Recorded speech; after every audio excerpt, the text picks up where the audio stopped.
મોડાસા શહેરના કડિયાવાડામાં શરદ પૂર્ણિમાના પર્વની ધામધૂમપૂર્વક ઉજવણી કરવામાં આવી હતી।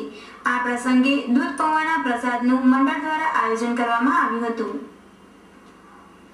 નવરાત્રીનું પર્વ રંગેચંગે પૂર્ણ થયા બાદ ખેલૈયાઓ શરદ પૂર્ણિમાની રાહ જોતા હોય છે। ત્યારે સાબરકાંઠા જિલ્લાના મોડાસા શહેરના કડિયાવાડા વિસ્તારમાં માઈ ભક્તો દ્વારા શરદ પૂનમની દબદબાભેર ઉજવણી કરવામાં આવી હતી। આ પ્રસંગે ખેલૈયાઓ અને નવરાત્રી મિત્ર મંડળ મન ભરીને ગરબા રમતા નજરે પડતા હતા, જેથી સમગ્ર વાતાવરણ નવરાત્રીના 9 દિવસની જેમ જગમગાટ વાળું બની ગયું હતું। ખેલૈયાઓ વર્ષની અંતિમ નવરાત્રી એવા શરદ પૂનમના દિવસે મન ભરીને મા અંબાના ગરબા રમ્યા હતા અને આનંદ માણ્યો હતો। સુમધુર સંગીત અને રાત્રિ રોશની વચ્ચે યોજાયેલ કાર્યક્રમમાં સૌ કોઈએ ભાગ લીધો હતો।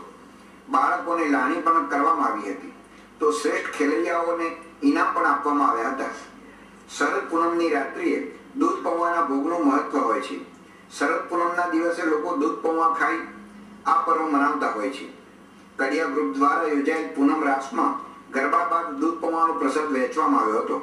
આ રીતે સમગ્ર કડિયાવાડા તથા આજુબાજુના વિસ્તારના નગરજનોએ આ પર્વની ઉજવણી અતિ ધામધૂમપૂર્વક અને ઉલ્લાસભેર કરી હતી।